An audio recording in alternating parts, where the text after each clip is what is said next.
Hello there. So I finally watched episodes 11, 12, and 13 of the CW show, and I've tried to rearrange things so it's a little bit more concise with these videos. I also think moving forward that I'm going to break them up by episode. That way it's easier for somebody to just tune in after the episode that they've watched.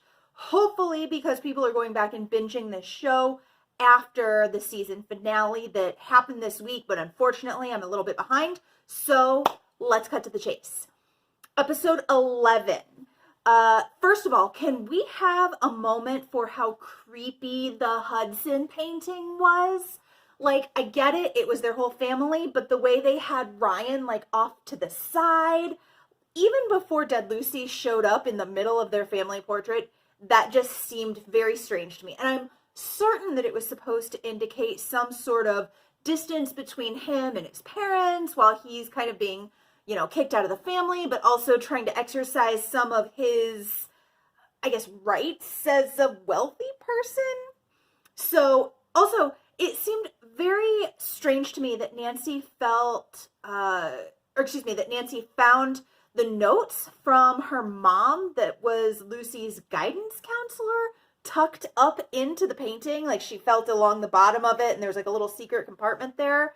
That seemed strange. Like, seriously, if you have all this stuff hidden, I guess you don't want it all in the same spot, because then if somebody stumbles upon it, they have a whole case against you. But just spreading it out sporadically seems like a bad plan. Plus, you can't tell me these people don't have a cleaning lady who is like dusting and finds this little secret compartment or something. It just seemed like you're asking for trouble with that sort of thing. Then, as the show gets further along, I am developing a massive crush on Lisbeth. She is amazing. I'm totally into the whole like hyper competent thing. And then she's the one jumping in and asking the questions that I tend to have. So it feels a little bit like an intermediary into the lives of the characters. So first of all, she was the one who asked Bess why she was using her American accent still once she announced that she was actually British. I looked it up, and the actress who plays Bess is actually British. So the American accent is the fake one.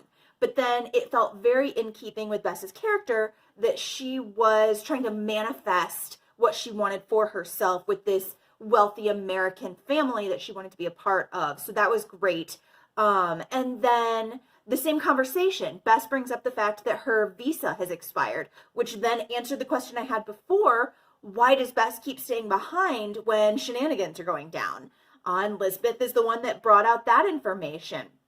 Then I almost cried when Lisbeth told Bess that she loved her, partially because I was so relieved, but also because I kind of thought that she was telling Bess that she was going to have to leave because she had broken cover. So I was really relieved when that wasn't the case, but I'm looking forward to seeing what happens with Bess and the Marvin family, because it seems like they're very, oh, we don't date drivers type.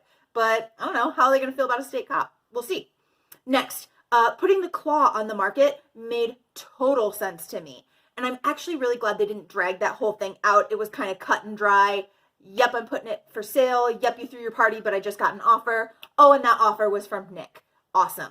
Also relieved to see that I wasn't making up the tension between Nick and George. It was very cute when he was, being very open and honest with her in the next episode about how he wants to be a part of it, and, how he was trying to do it so that she could have this consistent location that she's had her whole life.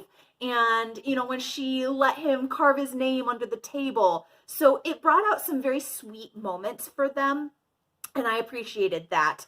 I like where they're headed, but I hope that the romance doesn't become too much of a part of it. Obviously, it's going to have to play into their character arc, but I don't want that to be the main focus. I think it could be about connection as both friends and romantic partners, but also as professional partners. There's a lot that they could do with that. So that's exciting to see where they go there. And then, as if I wasn't already sold on Nick enough in this series, at the end of episode 11, when he was at Bashir's house waiting until the clock struck to see if he was haunted by the Bonnie Scott again. Oh my gosh, I just melted. That was so sweet. It was like watching a video of an adorable puppy doing something for the first time. I was completely sold on him after that. So adorable. Then after talking to Carson in prison, I actually think that's how Nancy started this episode.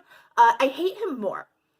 I get it. Yeah, okay, I'm trying to save you. I don't want to be a part of this. Don't bring you into this. It's a terrible family.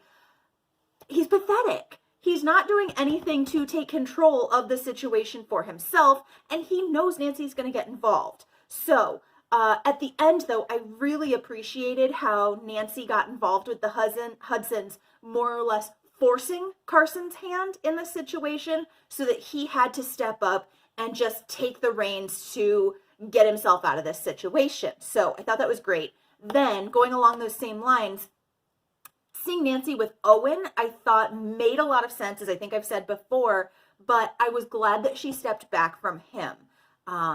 As her relationship with Nick kind of ended, it showed that she maybe doesn't have room in herself to open up to another person just yet. Also, I think that she and Owen would have been an insufferable power couple. So it's good to have maybe that tension there without actually acting on it. So that was episode 11. I loved it. It only gets better. So stay tuned. I'm going to do a separate video for episode 12 and then episode 13 because I think it's better to keep these a little bit short. So keep watching. Stay safe. Stay well. And until next time, toodaloo, Nancy Drew.